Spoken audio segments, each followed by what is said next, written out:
Bienvenue dans cette nouvelle vidéo qui concerne la rémunération des administrateurs, anciennement appelés jetons de présence, et les intérêts en compte courant.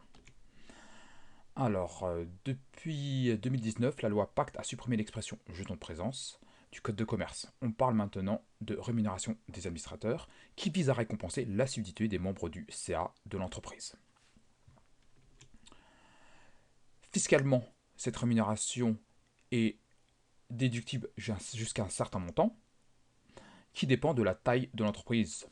Par exemple, pour une entreprise qui a plus de 200 salariés, la limite sera de 5% fois la moyenne annuelle des 10 plus hautes rémunérations brutes de l'entreprise qu'on multiplie par le nombre d'administrateurs. Pour les entreprises qui ont un effectif entre 5 et 200 salariés, cela va être la même formule, sauf qu'on va rappeler les 10 plus hautes rémunérations par les 5 plus hautes rémunérations. Et enfin, pour les entreprises dont l'effectif est inférieur à 5 salariés, la déductibilité sera limitée à 457 € par administrateur. On va passer à une petite application, soit une SA de 350 salariés, constituée d'un conseil d'administration composé de 9 membres. Les 10 salariés les mieux rémunérés touchent 1 400 000 € en tout, et chaque administrateur a perçu 10 000 € de rémunération. On va tout d'abord calculer la rémunération versée aux administrateurs, tout simplement en multipliant le nombre d'administrateurs par la rémunération par administrateur, ce qui nous fait 90 000 €. Maintenant, on va calculer la moyenne des 10 salariés les mieux rémunérés. 1 400 000 qu'on divise par le nombre de salariés, 10, les 10 salariés les mieux rémunérés, on obtient 140 000 €. Maintenant, je vais multiplier par 5% pour avoir le montant de rémunération déductible par administrateur, 7 000 €. En gros, ça veut dire que l'administration fiscale accepte la déductibilité jusqu'à 7 000 € par administrateur. Au-dessus, ce sera réintégré. Donc, au total, cela fait combien? 63 000, puisqu'il y a 9 administrateurs. 9 fois 7 000 €, 63 000. Donc, les administrateurs ont touché 90 000. Ce plafond est limité à 63 000 €. Il faudra réintégrer 27 000 €. Donc là, je l'ai décomposé, mais on peut le faire plus rapidement en un ou deux calculs. Moi, j'aime bien expliquer, détailler mes calculs. Voilà, et surtout pour que vous compreniez. Ensuite, maintenant, on va voir les intérêts en compte courant d'associés.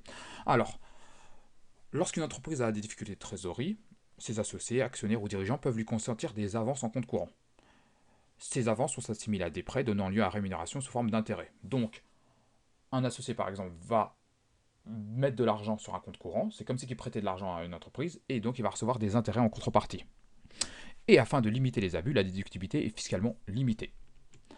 Alors, pour que les intérêts soient déductibles, il faut deux conditions. Il faut tout d'abord que le capital social doit être libéré en totalité. Et en outre, il faut que les intérêts ne dépassent pas un certain taux. Alors, ce taux est de 1,47% pour l'année 2018. On va faire une petite application. La société Clou possède un capital de 30 000 € entièrement libéré. Donc la première condition est respectée. Monsieur Pavot, gérant de la société, a laissé en compte courant une somme de 20 000 €, rémunérée tout au long de l'année au taux de 4,5%. Donc on va d'abord calculer les intérêts qu'il a reçus. 20 000 fois 4,5%, ce qui nous fait 900 € pour l'année. Maintenant, on va voir les intérêts fiscalement déductibles. On va reprendre les 20 000 €, mais cette fois-ci, on va le multiplier par le taux 1,47% pour l'année 2018, et nous obtenons 294 €. L'entreprise a versé donc 900 € d'intérêt, mais l'administration fiscale limite la déductibilité à 294 €, ce qui nous fait 606 € à réintégrer. On aurait pu faire un autre calcul, on fait la différence entre les deux taux d'intérêt et on multiplie par le montant laissé en compte courant et on obtient la même somme. Sachez que si par exemple il aurait versé cette somme pendant 4 mois, 6 mois ou 8 mois, on aurait appliqué un prorata. Voilà pour cette vidéo, à bientôt.